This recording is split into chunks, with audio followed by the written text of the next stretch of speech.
Halo, selamat datang di segmen analisa. Sekarang kita bahas adalah drama dari Nikita Mirzani, Loli, dan juga keluarga Fadel. Kemarin kita udah lihat ya, klarifikasi dari Fadel beserta kuasa hukumnya, yang salah satu poinnya tuh ngebuat masyarakat kayaknya nggak yakin apa yang disampaikan oleh Fadel.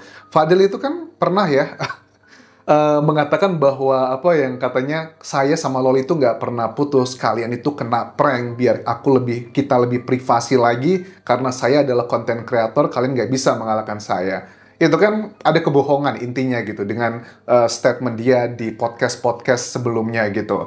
Dan kali ini juga karena pelajaran dari situ, masyarakat tuh kayaknya udah nggak percaya lagi dengan keterangannya Fadel, sebagian seperti itu. Salah satu keterangan yang paling ngebuat aku juga bertanya-tanya, dia bilang begini bahwa saya itu tidak pernah berhubungan badan dengan Loli.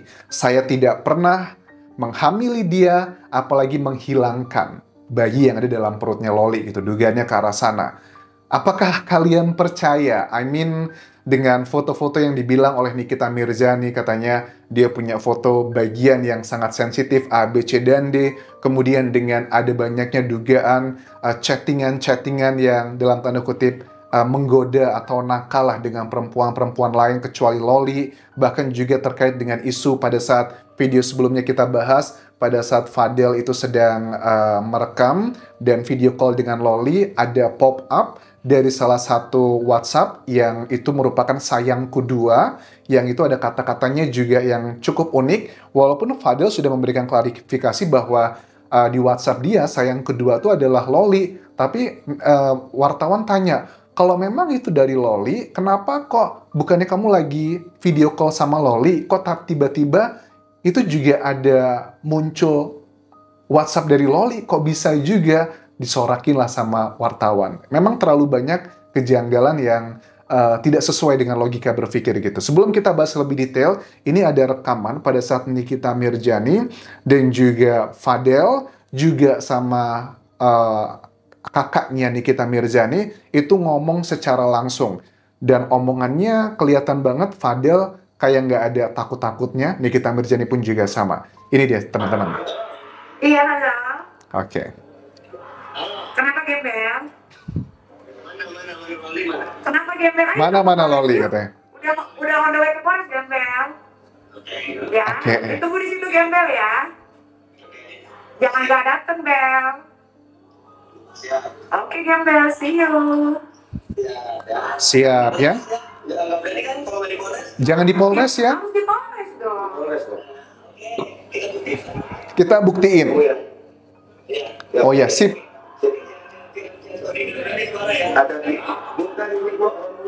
Ini gue omnya. Nggak diberangkatin, gue nggak tidur ini nungguin adik ponakan gue. Ya sama, nggak tidur. Juga kalau gitu. Sama-sama ketemu nggak tidur lah ya ketemu. Yuk mau ketemu gimana? Di polisi, ayo. Polisi lah. Yuk.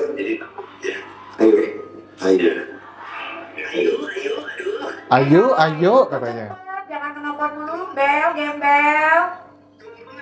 Siapa tuh benar? Gembel. Jempol lu 2, mau jadi 3 apa 4? Ya udah gembel, jangan banyak udah jangan banyak ngomong lah gembel. Yuk cepetan ke Polres yuk. Gua tahu keluarga lu tahu. Anak kecil juga kan, tahu. Iya. Bawa-bawa fam ya, family maksudnya ya. Kan lu keluarga berada katanya. Keluarga berada di kemiskinan, berada di pertolongan. Aduh. Bisa nggak ketemu sekarang nih? Udah kedua ini. Jangan bacot lah, udah lah, ayo tunjukin lah. Kalau lu sangar ya, bye. Oke, ini backgroundnya waktu mereka nelpon ini adalah Loli lagi teriak-teriak di belakang. Artinya ini adalah pada saat Nikita Mirzani dan juga timnya sedang berada di apartemennya Loli ya, pada saat dramatis penjemputan tersebut. Tapi poin-poin yang disampaikan di sini adalah Fadel ini juga cukup pintar ya, dia dalam menyampaikan statement-statementnya. Karena kalau aku lihat sekarang kan dia di Instagramnya itu klarifikasi deh, di klarifikasi kemarin aja mengatakan bahwa dia itu begitu cintanya sama Loli, akan memperjuangkan A, B, C, dan D. Bahkan di Instagramnya pun juga memberikan kata-kata yang banyak sekali puitis, menunjukkan betapa besar rasa cintanya. Tetapi statement ini itu kok nggak linier dengan isu-isu yang beredar bahwa dia nge-DM perempuan-perempuan lain di sana, ataupun juga melakukan hal-hal yang dianggap mencederai rasa kayak kesetiaan. Nih, salah satu komennya gini ya, di Instagramnya Fadel. Semoga kamu lihat ini, lihat SG ini sayang. Kamu jangan lupa makan sayang. Minum air yang banyak. Udah 2 hari nggak ada chat dari kamu, nggak ada bawelnya kamu sayang. Aku kangen sayang sama kamu. Cie, aku menangis karena perempuan untuk pertama kalinya. Oke, biasanya aku menangis hanya untuk keluargaku karena aku sayang mereka. Tapi kali ini aku menangisimu, aku sedih sayang. Karena pada saat kamu gak ada siapa-siapa, hanya aku yang tahu kamu sehancur apa kamu, dan hanya aku yang tahu kamu sekuat apa sayang.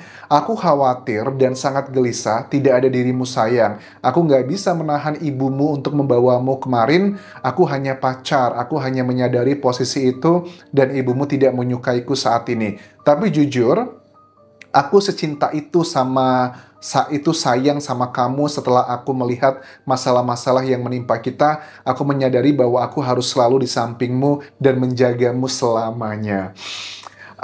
Sebenarnya tuh cinta sejati, aku nggak tahu sih masih ada nggak sih cinta sejati itu ya. Ya karena mereka usia masih sangat muda. Tapi kalau kita ngomongin secara hukum ya, pertama gini, untuk Fadel, dia tahu banget karena dia sudah ada kuasa hukum, kan dia udah ngerti gitu. Kalaupun memang ada hubungan badan, suka sama suka, tapi Loli usianya itu masih 16 atau 17 tahun. Tetap, walaupun itu suka sama suka, Fadel itu bisa kena hukuman 15 tahun penjara. Makanya dalam klarifikasi dia menegaskan bahwa saya tidak pernah berhubungan gitu. Aku sih, agak jujur aku pribadi nggak yakin ya. Tanpa bermaksud aku sok suci gitu, sama sekali nggak. Tapi karena memang dia itu ada track record beberapa kali berbohong di media, jadi masyarakat itu nggak percaya. Kasus Fadel dengan urusannya hukum yang tercium ke media itu sudah 2 kali. Yang pertama kan kasus yang dia dengan anggota TNI yang dia nggak terima ditegur karena dia mengendarai motor atau mobilnya ugal-ugalan saat itu, kemudian terjadi pengeroyokan. Dia bersama kakak-kakaknya. Akhirnya kata si Loli kan dia harus ngebantuin yang di postingannya, yang di chatting dengan temannya, dia minjem uang karena mau mengeluarkan Fadel dan kakak-kakaknya. Kayaknya sih agak damai gitu ya. Terus yang kedua juga Nikita Mirzani bilang bahwa Fadel itu baru aja keluar 2 hari lalu dari penjara dari Polsek Pesanggerahan kalau nggak salah, katanya juga sama karena pengeroyokan. Itu kan perkelahian ya. Dengan dia di sosial media, mohon maaf ya Fadel, kamu kan citra yang mau dibangun adalah bahwa aku nih sabar, senyum. Memang kelihatan banget pada saat dia mengatakan itu, kelihatan banget dia meyakinkan, tegar, dan gak ada kayak ragu-ragu, tapi dengan jejak digital bahwa dia 2 kali terkena kasus yang pengeroyokan, itu adalah indikasi dia termasuk seseorang yang sulit mengontrol emosinya. Dikit-dikit mau hajar, dikit-dikit mau berantem. Ini kan di sosial media, di publik gitu. Ini ada salah satu teori namanya dekonstruktif. Teori dekonstruktif itu mengatakan adalah apa yang kita tunjukkan di publik biasanya adalah kebalikannya. Sama nih, dugaannya ke Fadel gitu kan ya. Dia menunjukkan ke Loli penuh kasih sayang, mencintai, dan sebagainya. Tapi di belakang-belakang ada banyak isu dan juga bukti-bukti ditunjukkan bahwa dia menggoda, katanya ada istri polisi atau sejumlah artis di DM sama dia. Terus juga ada isu juga dikatakan bahwa si Fadel ini juga yang menyuruh Loli membuang calon bayinya. Itu kan juga dia bantah semua itu. Apakah itu adalah berlaku teori dekonstruktif? Ini adalah kebalikan semuanya atau tidak? Terus juga dalam obrolannya ya dengan Nikita Mirzani ini juga dia kan kelihatan banget selengeannya gitu kan ya. Kalau aku gitu ya ketemu dengan calon mertuaku atau telepon aja, mungkin kita bakal diem aja, iya pak. Dia nyantai banget gitu loh. Tapi satu poin yang memang ada banyak hal negatif dan juga pro kontra dari Fadel, di sisi lainnya positifnya adalah banyak masyarakat tuh yang terbawa romantisasi dari statementnya Fadel. Ada yang bilang, wah si Loli gimana gak makin cinta sama Fadel. Sekarang aja dia menulis betapa dia cintanya dengan Loli dengan kata-kata seperti ini. Loli pasti kelepek-kelepek nih. Ya mungkin Loli karena masih muda ya. Tidak semua hal yang terucapkan itu adalah kenyataannya. Menurut aku ya, aku lebih percaya dengan action speaks louder than word. Aksi atau perbuatan itu berbicara lebih nyata, lebih kuat dibandingkan hanya sekedar kata-kata. Kalau selama ini Loli dalam hubungannya seperti dugaannya Nikita Mirzani disakiti, dibegitukan, dimanfaatkan uangnya, A, B, C, dan D, mau si Fadel kalau memang benar dia perbuatannya seperti itu, kemudian dia memberikan kata-kata sayang, manis, itu nggak ada gunanya gitu loh. Jadi ya kita lihat nanti perkembangannya seperti apa. Ada lagi satu bukti yang ditunjukkan Fadel beserta timnya di konferensi pers kemarin, ada bukti USG-nya Loli, perutnya, dan dikatakan itu kosong, tidak ada tuh dia lagi hamil atau apapun. Ya ini nggak menjawab tuduhannya sih, karena kan USG tersebut tidak sesuai frame-nya atau timeline-nya dengan kehamilannya Loli yang dituduhkan oleh Nikita Mirzani. Ya kalau sudah nggak ada ya USG-nya kosong gitu. Tapi kan harusnya jawabannya nih kalau si Fadel dan timnya mau mengatakan bahwa tidak pernah berhubungan, tidak pernah A, B, C, dan D. Bisa nggak Loli ditunjukkan bahwa, oh dia selaput darahnya belum pecah, misalnya seperti itu. Atau ada hal-hal lainnya mengatakan bahwa dia belum pernah melahirkan atau memiliki janin, itu kan bisa sekali dicek teman-teman. Tapi kenapa yang dikeluarkan hanya USG? Itu tidak menjawab tuduhan-tuduhan tersebut. Dan poin yang paling besar kenapa Nikita Mirzani pede banget bilang bahwa si Fadel dan juga keluarganya itu bisa masuk penjara, karena memang ada poin-poin selain terkait dengan hubungan pribadi Fadel dan Loli, yang Loli masih di bawah umur, juga keluarganya. Secara hukum, Loli itu nggak bisa menyewa apartemen. Dia itu nggak bisa dipenjara, dia tuh pokoknya di bawah umur tuh masih aman lah, boleh melakukan apapun, dia nggak akan kena penjara gitu, karena masih di bawah 18 tahun.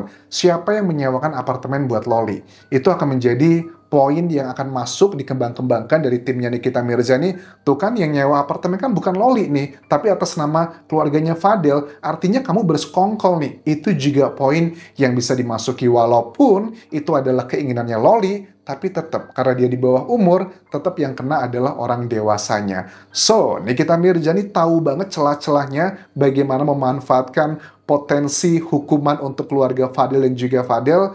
Makanya nggak heran Fadel langsung menggandeng pengacaranya. Kita lihat nanti perkembangannya seperti apa. Siapakah yang pada akhirnya akan masuk penjara dari kasus ini, ataukah akan berakhir dengan perdamaian. Sampai jumpa lagi di video berikutnya. Bye.